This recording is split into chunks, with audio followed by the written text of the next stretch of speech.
Activity 7. Read the sentences, identify the things. Your word must start with the letter B.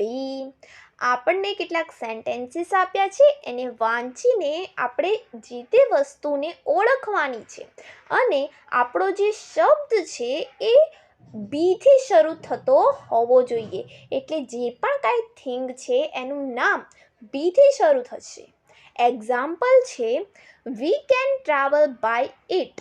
તો આપણે જેની અંદર travel કરી શકીએ એવી વસ્તુ છે બસ. તો અહીં જવાબ આવશે બસ. આવી રીતે આપણને પહેલું વાક્ય આપ્યું છે we can carry things in it. તો આપણો જે સ્પેલિંગ છે એ બીથી સ્ટાર્ટ થતો હોવો જોઈએ અને એવી વસ્તુ કે જેની અંદર આપણે વસ્તુઓને કેરી કરી શકીએ, રાખી શકીએ, તો એવી વસ્તુ છે બેગ.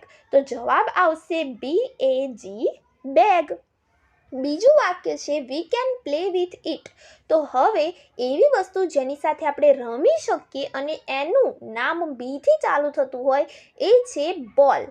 BALL, બોલ.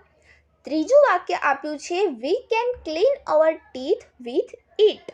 આપણે જેના વડે આપણા દાંત સાફ કરી શકીએ અને એનું નામ બીથી ચાલુ થતું હોય એવી વસ્તુ છે બ્રશ. BRUSH, brush. ચોથું વાક્ય છે we can it this fruit. હવે એક ફ્રૂટનું નામ આપવાનું છે જેનો સ્પેલિંગ બીથી ચાલુ થતો હોય જે છે બનાના.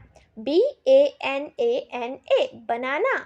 પાંચમું વાક્ય છે we can feel air in it. એટલે કે આપણે એની અંદર હવા ભરી શકીએ એવી વસ્તુ છે બલૂન. BALLOON. છઠ્ઠું વાક્ય આપ્યું છે we can put things in it.